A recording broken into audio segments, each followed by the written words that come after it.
আসসালামু আলাইকুম, সবাইকে স্বাগতম ফাতেমাস কিচেনে নতুন আরও একটি রেসিপি দেখার জন্য।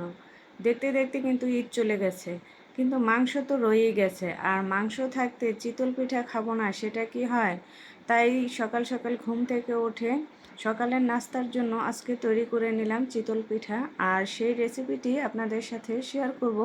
এর জন্য এখানে একটা বাটিতে আমি 1.25 কাপ চালের গুঁড়া নিয়ে নিচ্ছি, আর সাথে দিয়ে দিব পরিমাণ মতো লবণ।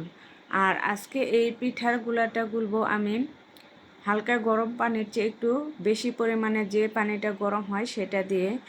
আর একেবারে পানিটা কিন্তু বলক উঠে আসবে ওরকম না, এর চেয়ে একটু কম রেখে কিন্তু এই পিঠার গুলাটা গুলে নিতে হবে। আর এই যে আমি অল্প অল্প পানি দিয়ে কিন্তু পিঠার গুলাটা তৈরি করে নিচ্ছি।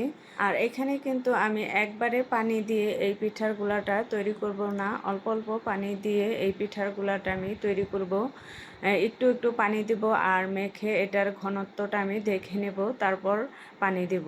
এখন কিন্তু আমার পিঠার গোলাটা তৈরি হয়ে গেছে। আর এখানে আমার 1.5 কাপ পানি লেগেছে 1.25 কাপ চালের জন্য। এখানে আমি 1.5 কাপ পানি দিয়ে পিঠা গোলাটা গুলে এটাকে রেস্টে রেখে দেব 1 ঘন্টার জন্য। 1 ঘন্টা পর আমি ফিরে আসলাম। এখন আমি এটাকে আবার একটু নেড়ে চেড়ে দিচ্ছি। এখন কিন্তু এই গোলাটা অনেক বেশি ঘন হয়ে গেছে।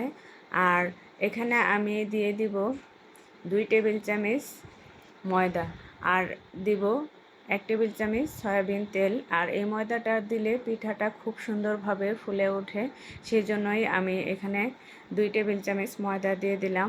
আর এই যে এখানে পিঠার গুলাটা কিন্তু অনেকটাই ঘন হয়ে গেছে। এখন আমি যে বাকি 1/2 কাপ পানি রেখেছি সেই পানিটাও দিয়ে দিব। আর এই পানিটা দিয়ে ভালোভাবে ব্যাটারটা গুলিয়ে নেব। এখন কিন্তু ব্যাটারটা অনেকটাই পাতলা হয়ে গেছে। এখন আমি একটা ব্লেন্ডার জারে নিয়ে নিচ্ছি। আর এই ব্লেন্ডার জারে নেওয়ার পর ব্যাটারটাকে ভালোভাবে ব্লেন্ড করে নেব 2 থেকে 3 মিনিটের মতো। আর ব্লেন্ড করার পর এই পর্যায়ে যদি ব্যাটারটা একটু ঘন মনে হয় তাহলে এখানে একটু পানি ব্যবহার করতে পারেন। আমিও এখানে অল্প পরিমাণে পানি দিয়েছি। আর এই যে এখন কিন্তু ব্যাটারটা একেবারে পারফেক্ট পিঠা তৈরির জন্য। আর আমি চলে আসলাম পিঠা তৈরি করতে। এখানে আমি চুলা আগেই কড়াই বসিয়ে রেখেছি, আর কড়াইটা গরম হয়ে এসেছে। এর মধ্যে আমি একটা পিঠা দিয়ে দিলাম। আর এই পিঠাটা হতে কিন্তু সময় লাগে না, 1 থেকে 1.5 মিনিটের মতো হলেই কিন্তু হয়ে যায়। এই যে দেখতে পাচ্ছেন, মাশাআল্লাহ আমার পিঠাটা কিন্তু খুবই সুন্দর হয়ে গেছে। এখন নামিয়ে নিচ্ছি। আমি সেমভাবে আরও একটা পিঠা তৈরি করে দেখিয়ে দিচ্ছি। আর আমি যেভাবে আজকে পিঠাটা তৈরি করলাম, সেমভাবে আপনারাও যদি এইভাবে ট্রাই করেন তাহলে দেখবেন একেবারে পারফেক্টভাবে চিতই পিঠা তৈরি করে নিতে পারবেন।